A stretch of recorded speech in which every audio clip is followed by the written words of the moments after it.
Bonjour everyone, welcome to another diecast showcase. So today is going to be a nice variety of different brands, different castings, all kinds of series, loose, carded, uh, some fairly recent finds, some mainline premium, and some stuff that I already had in the collection that I simply felt like cracking open. You know, it's Friday, as usual. I upload every Friday, so we're going to make it a Free It Friday as well as a recent find video. So without further ado, let's get started. Got a lot of stuff to go through. So start off with some recent finds, basically. First couple things I'm going to show you is a couple Matchbox that I found in the last couple weeks. Um, I believe this is the most recent wave, at least for the North American market. It is in Canada, that's for sure. Not getting quite flooded, but there's a lot of these 70th anniversary containing the 70th anniversary liveried vehicles. Did decide to pick up a second one after the Charger that I already picked up, which is this nice 2022 F-150 Lightning electric pickup. I would have preferred the original release in your plain silver, but since this one does have full front and full rear tampos, well, except for the Ford logo on the tailgate there. I mean, it's almost a full pass on the back.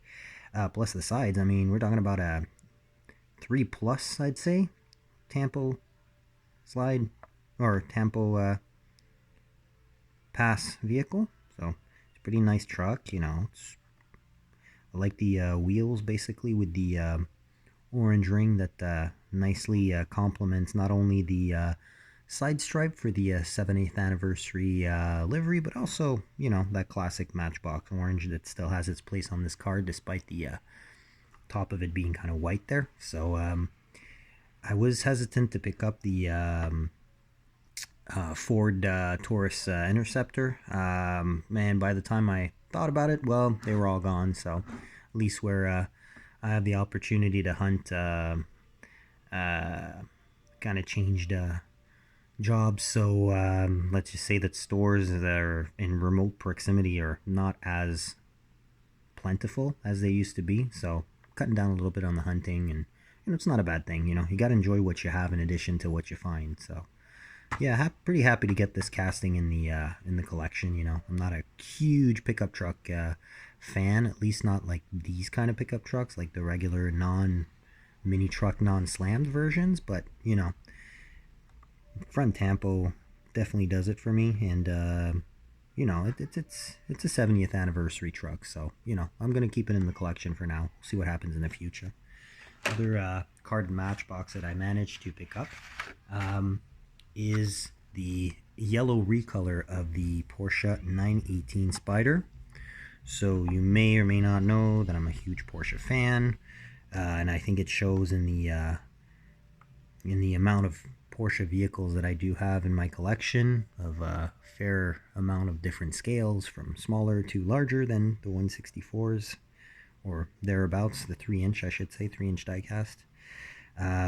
So yeah, I'm not actually sure if I ever managed to find the gray version, the original launch version or release by Matchbox with the kind of like gold wheels, same twin 10-spoke wheels, but in gold, with the dark silver or light gray metallic paint. It's pretty cool in yellow, and I'm gonna eventually make a cool comparo versus the Hot Wheels version, which I do have in silver. So yeah, happy to add this one to the collection because honestly, the Matchbox version is very well done with front and rear tampos, nice detailing throughout, and a little bit of a detailed engine cover. So that's a really cool vehicle. You know, a cool hypercar, hybrid hypercar. Matchbox been doing a lot of the greener cars. If we're talking about fuel consumption, electrics, hybrids, and things like that, and shows in the upcoming releases as well. So you know, it's you got to be with the times, and some of them I like, some of them I don't like as much, but they're always cool because they're stockish looking vehicles, and they look great for diecast photography with like some dioramas and backgrounds and whatnot. So next up, finally had the opportunity to visit the only store chain that actually sells these in Canada, which would be the Indigo line of stores, which is kind of like a mix of a bookstore and home deco and, you know, kids hobbies and things like that. And they do actually carry flying customs. It's the only way to get them in Canada from retail stores at retail store prices or thereabouts.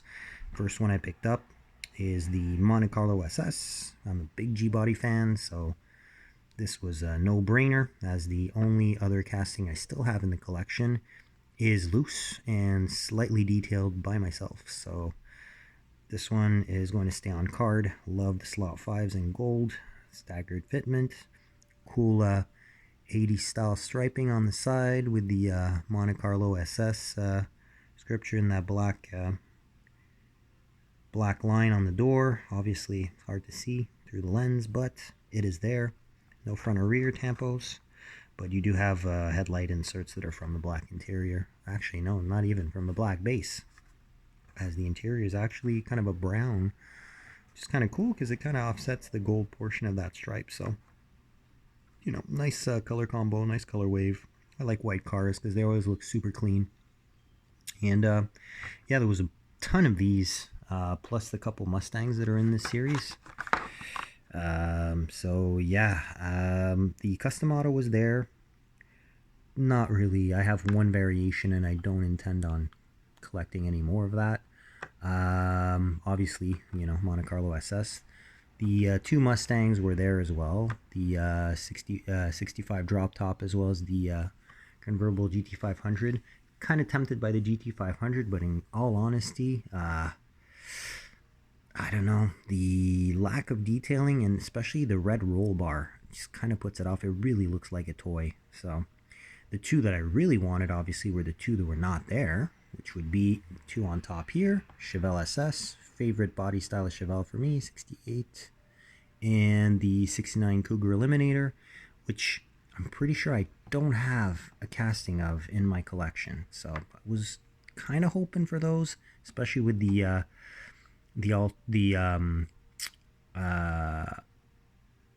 Hot Ones wheels. You know, they are same diameter. If we're talking about the rim, it's the tires that actually change the diameter of the overall wheel, which is something I'm a big fan of. So, you know, nevertheless, did get the Carlo. I also had to pick up this 66 Nova. The paint job on this thing is just really awesome. Very metallic purple, which is near impossible to see in the current lighting, but trust me, it is. Those who have it know. Nice blue scallops in there. The very discreet silver outlining.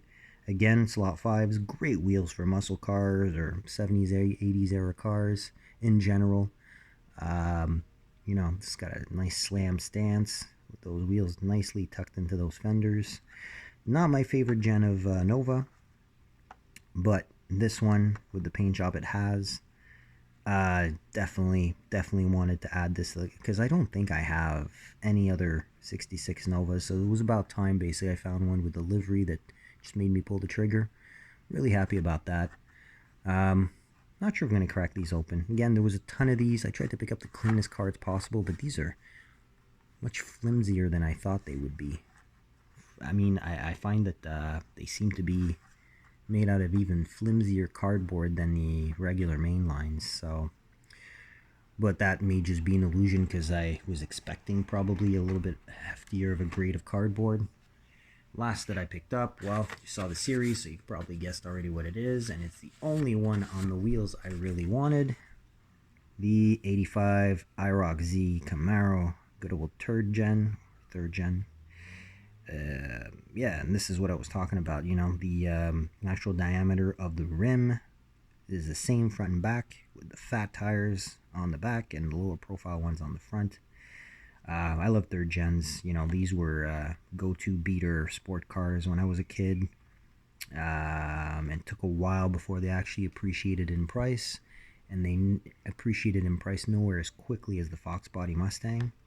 Except for, you know, like very specific versions. At least on our market up here. And yeah, cool yellow color, red striping, a little bit of orange accents. You know, the iconic air intakes on the hood in black that are part of the interior and or the base. Not exactly sure. And yeah, no tampos, but front and back. But again, you know, it's not a big deal. Got that center grill, lower bumper grill. That is also part of the interior, so that contrasts a little bit, makes it less, you know, less. It's kind of weird because, as you can see from the card art, the mid to late 80s IROC Zs actually had blacked out light surrounds, and the grill is actually not black. Opposite on the car, but you know what? Really cool. This generation of Camaro, Hot Wheels wise, I do have a couple variations that are carded, namely the both releases from maybe 2 years back, blue and gray, plus dark burgundy red and gold. And I do have a loose one in kind of like a acid green or Prestone green. That was multi-pack exclusive deco as well. I believe I've shown in a previous video. May or may not have. At this point, I honestly would have to go back and watch a whole bunch of videos. So, but yeah, 3 Ultra Hots, only Ultra Hots, sorry, 3 Flying Customs, only Flying Customs that I manage, you know, that I managed to find so far, because you know, I have to go to a specific store and it's not that close. So yeah. Next up, if we're talking about finds, I did pull the trigger on a Siku, which I haven't done in quite some time, namely because distribution of Sikus is pretty barren in North America as a whole, even in Canada. We do get these in a couple select stores, and yeah, I had almost picked up the same version of this car in a different livery. We're talking about the Bugatti Chiron. So, yeah, this is a car that I almost picked up in the Gendarmerie livery, so the French police, so blue with the Gendarmerie written in white. But they were upselling it, basically. These are already super expensive over here for what they are. Don't get me wrong, great quality, you know, but they're expensive for what they are. And there was a $4 markup, $4 Canadian, on the one that had the Gendarmerie version. This is a newest release, a recolor, with the black on the back and the silver on the sides and front end. Now these are well detailed, basically. We're talking about lensed front lights. They're part of the glass portion, or inserted front lights, should I say. Got the classic Bugatti grille with that little Bugatti emblem that you can see on the front. The Siku wheels, which are pretty much the same almost on most vehicles. They do have rubber tires though, and the tires are treaded, so that's a cool little feature. Plastic base, metal body. You've got a red plastic inserts for the rear lights, which is a nice touch, and it's got opening doors, so, and rear view mirrors, which you know, is pretty cool. But it's well done. The interior is well done as well. You can see a little bit of the engine. It's a separate piece sticking out there, if you notice, right next to my thumb. And you know, they don't do like the frisbee steering wheel on these. It's hard to see because it's a black interior, but you know, there's actually air going in between the spokes of the steering wheel, as opposed to in these wheels, which, as you can see, there is not. Mind you, just a little bit of black fine tip Sharpie on those, blacking out the centerpieces, and they look a million times better. But you know, I may or may not open this one. I'm actually not really sure. And mind you, they're pretty easy to seal back. Well, seal back, not even seal back. There's some plastic tabs on the back of this. Actually, here you go. Pricing info for you. $10 for this. Ridiculous. But it is what it is. At least they don't put those nasty price stickers that actually leave leave a trace on there. So as you can see, these packaging, they seem tiny. They're really European spec packaging. And what I find really cool about this is that if you remove either side, one of these side tabs, after that, basically, you can just slide off the cardboard. You know what? You know what? Let's take off one of these tabs. Just fold it over. Then you can just slide open the plastic or the cardboard on the back. Very simple cardboard card, you know, nothing special. And there's your car. Might as well take a better look at this. You got the opening door. Doesn't open a whole lot, but it's extremely sturdy construction. I mean, these are toys first and foremost. You know, I don't have a huge amount of Seikoos, but I do have a bit. And if we can make out what's written on the base, you'll see another point that I pointed out on Seikoos. I have a past video on the Seikoos that I have, obviously minus this one because I didn't have it at the time. But look at, you have all the specs basically for the car. You've got the power, you've got the engine displacement, the top speed, you've got the number of cylinders, the max RPM, and you know, you can see that it's made in China, but completely developed in Germany. So, very cool. Kind of like Apple products that are designed in California but made in China. But yeah, really, really sturdy construction. Not overly heavy. And this is more like a 155 scale, give or take. You know, just to give you a size comparison, let me just pull out the Hot Wheels version of this car.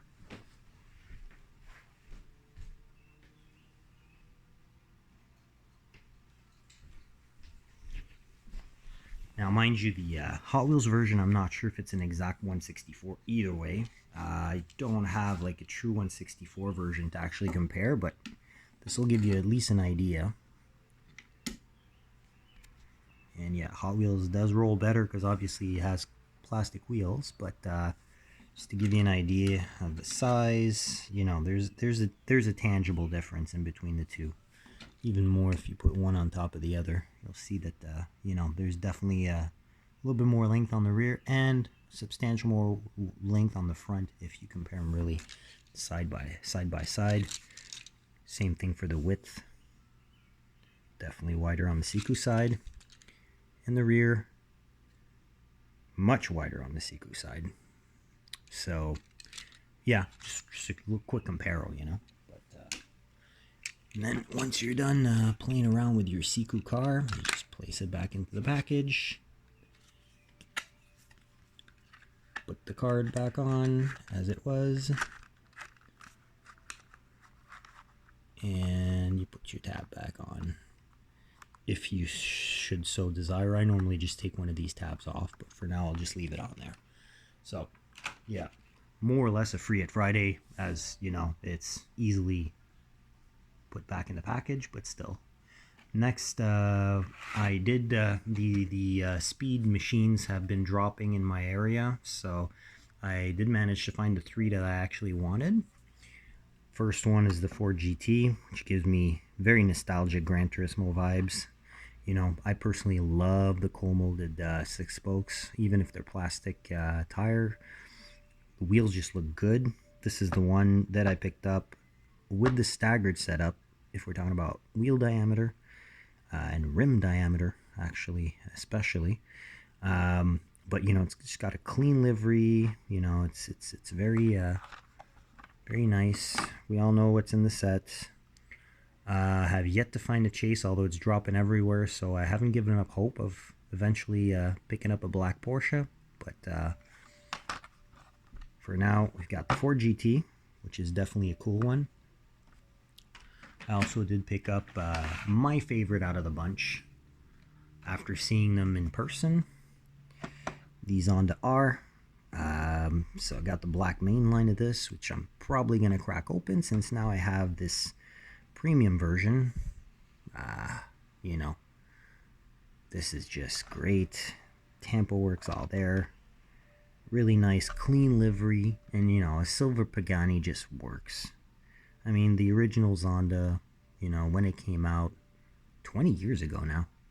Uh, it was silver, although it was repainted and rebodied in carbon, bare carbon a couple times. I mean, the test mule that they actually used got, I think, over 200,000 miles at this point. So that gives you an idea of all the R&D that went into these cars. So, yeah, notice how these cars with the cold mold wheels look so much better when they're same diameter as opposed to staggered.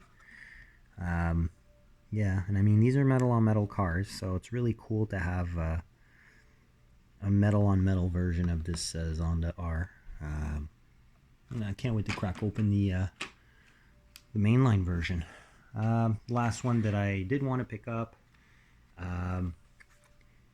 was this one. Took a couple shots to actually find one, the 911 992 GT3.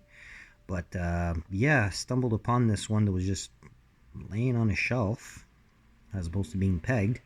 I picked it up and I immediately noticed why. This thing has got a very soft corner right here. And since then I've spotted a few more on peg, basically, of this one. But since I already got it and the card's damaged, you know what that means. Let me just crack that open.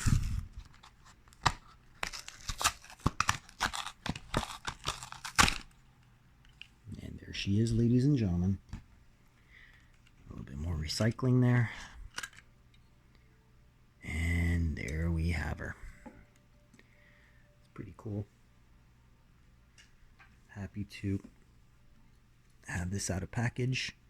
I did crack open the matte black mainline version of this not too long ago. And I mean, I'm not really going to compare the two because honestly, besides the metal base and a little bit more elaborate tampo work on the back, you can see basically you've got the additional lights that are done in the rear bumper. And same for the front.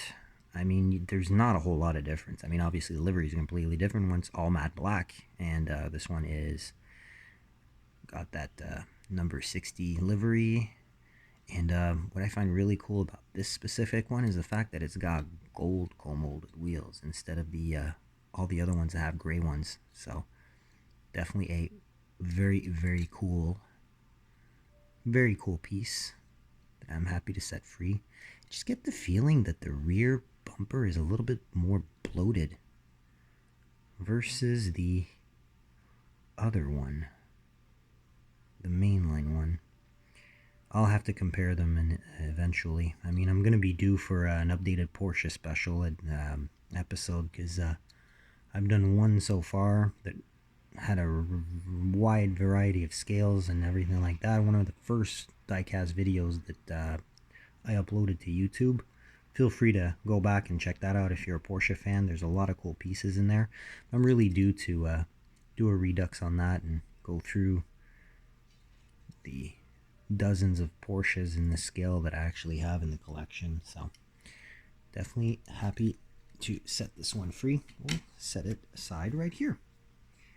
Next up, we are going to check out I think this is the only, it's the only Hot Wheels Premium, like with real riders, that I actually picked up.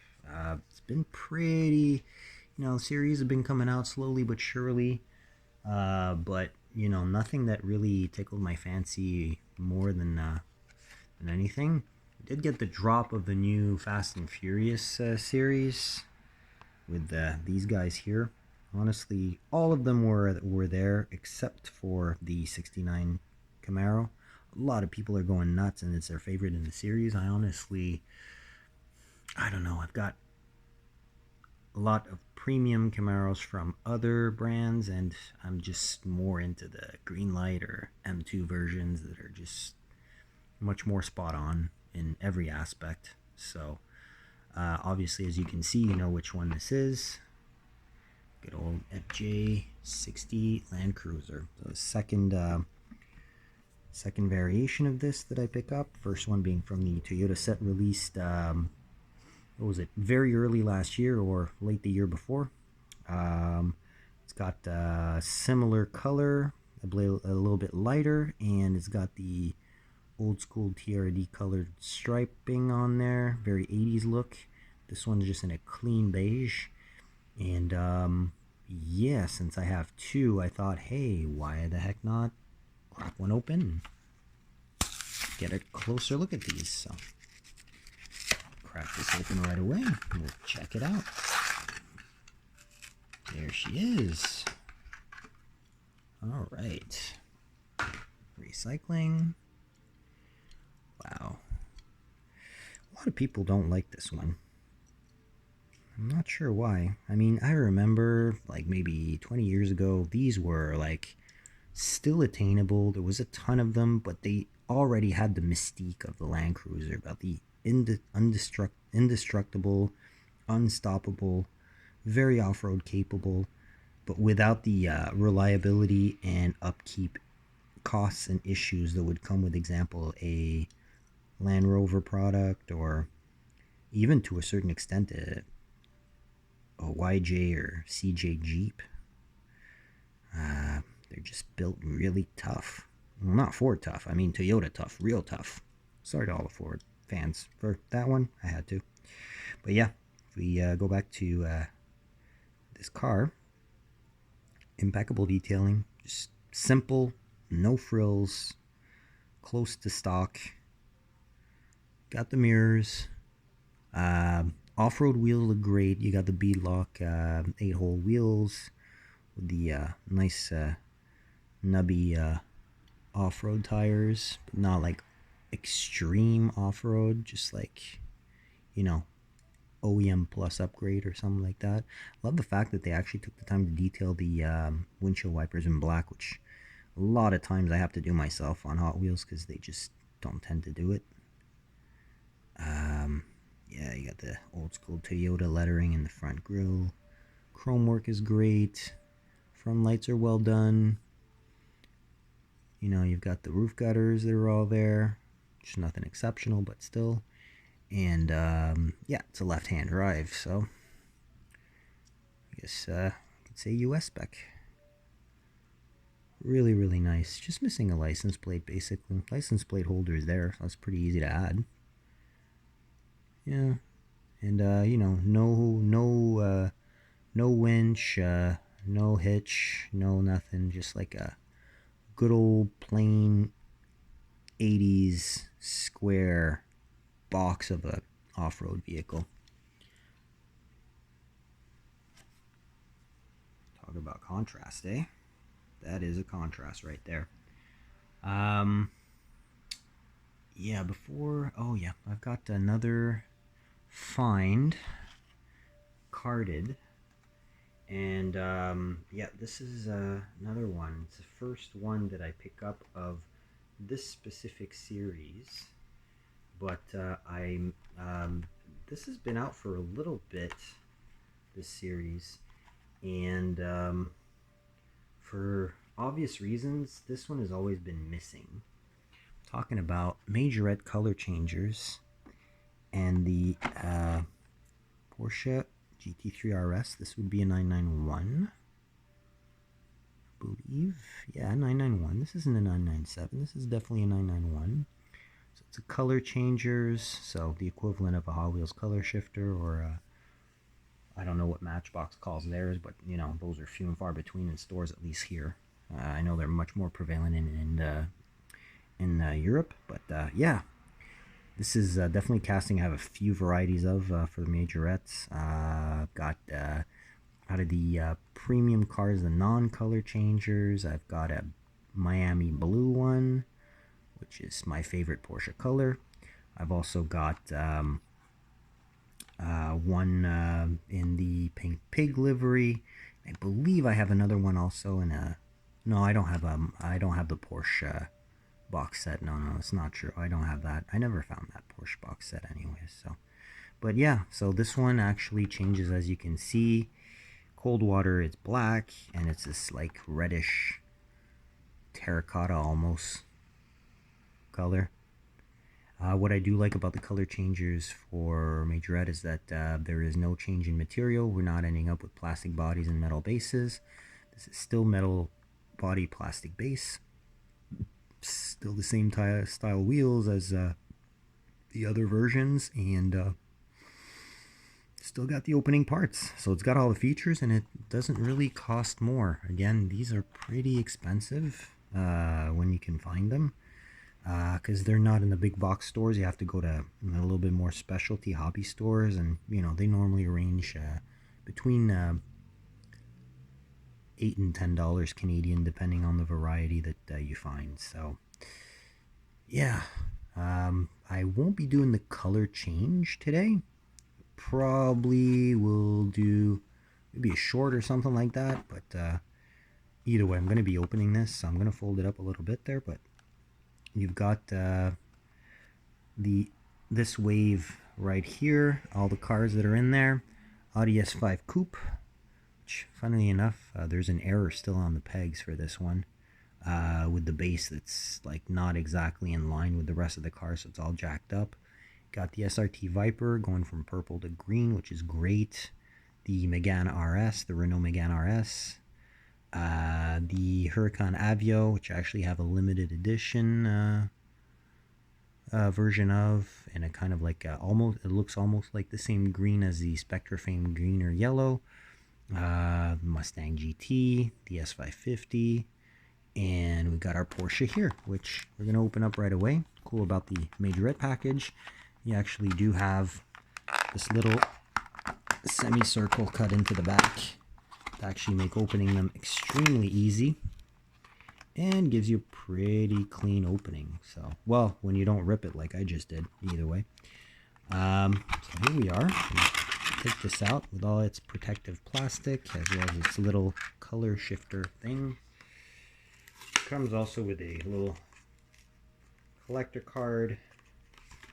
We'll peruse over in just a second. Extremely difficult to remove from the packaging. Way more than the car, I'll tell you that. And yeah, I've now completely destroyed the packaging, so definitely not going to be kept in any way, shape, or form anyways. So, Porsche 911 GT3. So there's your color shift. And here are the specs in a multitude of different languages. So 6-cylinder, 4-liter, 500 horsepower, 310 kilometer max speed. So what, give or take 320, probably 190-ish mile per hour. 3.3 seconds 0 to 100, which would translate to probably about 3.1 seconds 0 to 60.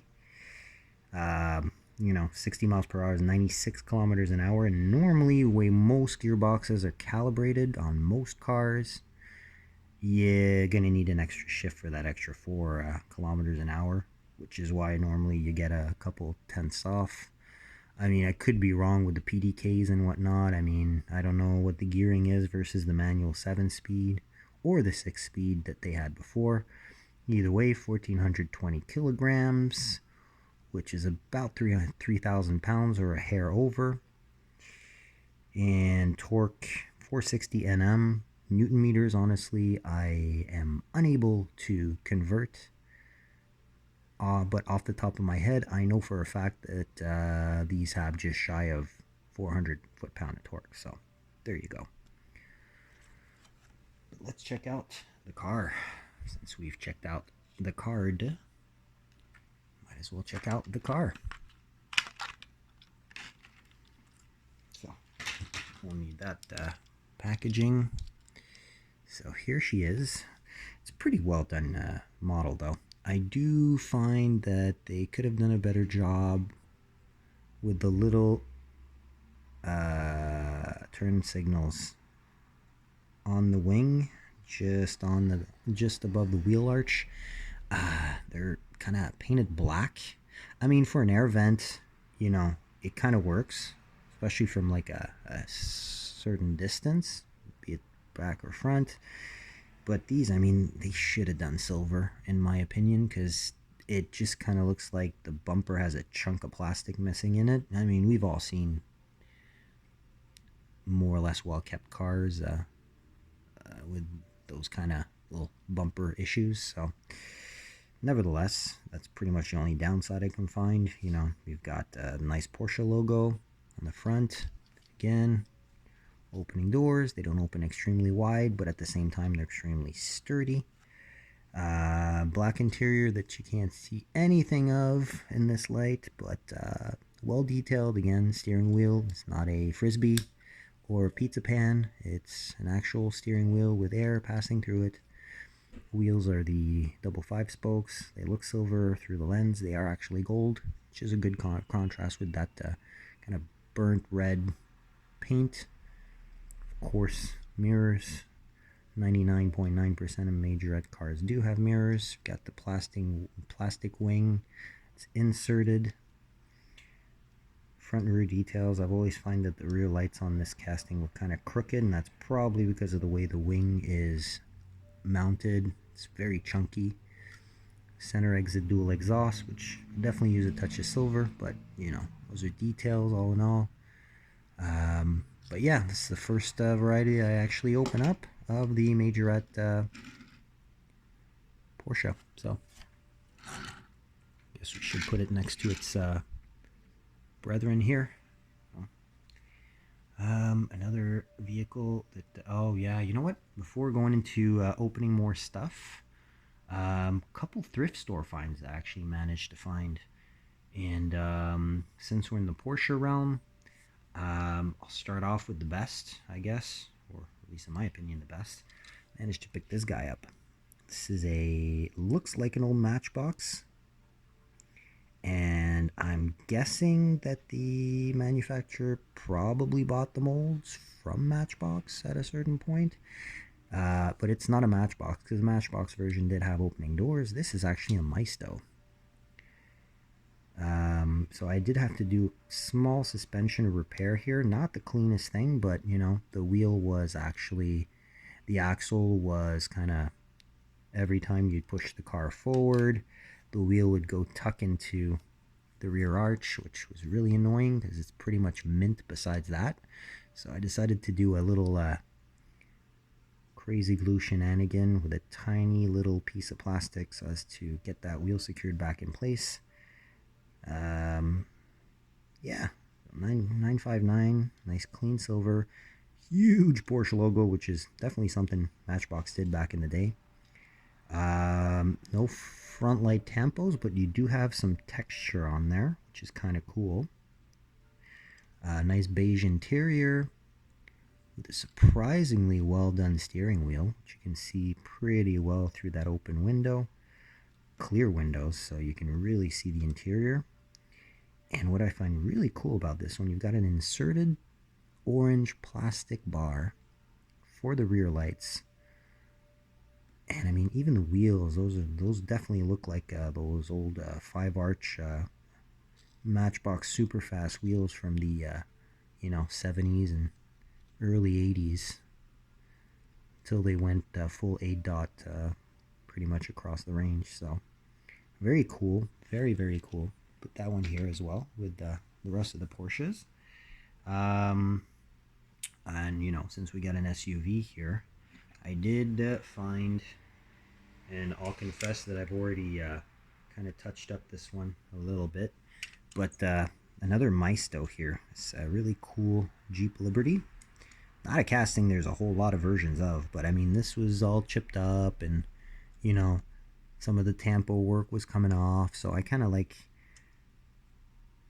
did some touch-ups on this so as to negate the chips that are visible. Redid the wheels because these axles are rusted solid, quite honestly. You know, I redid the wheels in silver so as to make sure that they looked as clean as possible. And I mean, Maisto, when they do a cast, they cut down on costs on certain of their casts by not doing an interior, just like this one. These are opaque black windows. There's nothing in there, nothing underneath. But look at the tampo work. I mean, you got the fog lights, and you got the front lights, you got the Jeep logo, which are all things that I did not add. These are all there. Got the side badging, the 4x4, and you got the rear lights. These rear lights were all red originally, I kind of redid them as the facelift version rear lights with the couple touches of silver for the turn signal and the reverse lights. And you actually have the third brake light on here with the 3.7 liter badge, the Jeep on the spare wheel cover, and that little Jeep badge on the hatch as well. So all in all, I mean, for a cheap diecast, pretty well done. Still rolls, but I mean, you can hear those axles just asking to be removed and replaced with cleaner ones. So there we go. Looks pretty good, right? Let's see. Oh yeah, casting. Casting I did not have a version of, and now I do. Um, I mean, it's pretty beat up, but still, you know, the Mark V GTI by Hot Wheels. I would have loved to find the Momo version, but you know, this will do quite nicely. Very exaggerated, almost tuned. Wheels are huge. Wheel arches are huge. All OEM looking front bumper, but like completely exaggerated if we're talking about the aero. Got some mirrors. Got a sunroof. Gray interior. Um, the rear is tampoed a little bit, as is the front. You know, not really visible much anymore, but there actually is some red there. There was. It's mostly gone, but there is a little bit of red still remaining around that grill. That little red pinstripe is specific to the GTIs. So, but yeah, the rear kind of wing is definitely distorted. This could tell stories. If it could talk, it would tell stories for sure. Axles slightly rusty up front. Most of the chrome's gone on the wheels. I'll probably do like a little resto on this, just slight resto, but keeping it true to the actual Hot Wheels cast, even if it's so exaggerated. Definitely not my best GTI cast. I mean, I'll take the Matchbox one a million times over this one, but it's cool to have finally one of these, you know, just to have one, you know. Yeah, it's definitely not stock, and I mean, it's kind of reminiscent of the 12-cylinder mid-engine prototype version that they made. Name escapes me, the exact denomination, but I mean, that's what it reminds me of at least. Um, and the second coolest one, I think, after the 959, and I'm a sucker for these. It is a majorette. It is vintage. It is metal on metal, and it is a nice Avis van. Suspiciously looks like a Ford Econoline van, kind of like a different grill, I guess. It looks more like a Mopar or Chevy grill to me, at least. But it's definitely Econoline. The front lights don't lie. The rear is very van. It's complete, so that's good. It's got the opening doors in the back. There is no cargo inside. But yeah, pretty cool. You know, you got a little rental fleet van there. It's got some missing paint, but I mean, this thing probably was released 30 years ago. Yeah, probably 30 to 35 years ago, I'm assuming. Majorette experts, let me know, especially you peeps in France. You guys know all this. No production year as per usual. The made in France, which should be here, is not there, so this is probably a transitional one when they started being built in Asia. You've got its number 279 slash 234, so I'm not sure what that means. It's a fourgon, which is basically a cargo van in French. And in France, French. Yeah, Quebec French, it's a van cargo instead of cargo van, so yeah, we got the majorette, and the scale is 1/65th, so awful close to 1/64 scale. Pretty cool. It's got a tow hitch as well, so you can pin a trailer on there. Always good. It's got a red interior to match the red outside. You got the big Avis all over. So, very, very cool. And yeah, the other one that I did promise I'd give to my daughter because she saw it and she really wants it. I found it was a cool one to you know, keep in the family. not in my collection, at least it can go in hers. Is that this really cool kind of tuned van from Maisto. It's exaggerated in every single way. Typical custom van touches from the late 70s, early 80s, but just cartooned the heck out. No, you got some front paint for the front side. Same for the bumper. Rear lights are done. Silver bumper would have been cool on the rear. You got the little portals that are really, well, should be glass, I'm assuming. And I mean, this is the most chopped top van I've probably ever seen. If you look at the height of the windows and the windscreen, again, no interior, blacked out. But I mean, what would be viewable of the interior either way? The way this thing's set up, right? So, yeah. So this one is going to be my daughter's for sure. And I mean, love the paint color though. Very cool. Missing a little bit of chrome on the wheels. Paint is not 100% perfect, but pretty close to it. So, yeah, nice solid thrift store find. And the little one will be happy. So, I'm going to put it with her cars over here. All right. Couple of other cars basically that I wanted to open, but we're going on 47 minutes here. So, I think I'll stop this here. Keep the other vehicles for another time. So stay tuned and subscribe if you want to be advised of when I upload next, because there's more premiums that I'm going to be opening on the next episode and on other future episodes as well. Obviously, until then, hopefully you guys have better luck in hunting than I've had in the last few weeks, because pretty much what you saw is pretty much all I could muster up.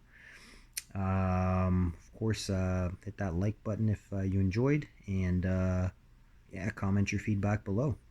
So until the next video, stay safe and happy hunting. Take care. Catch you on the next one. Bye.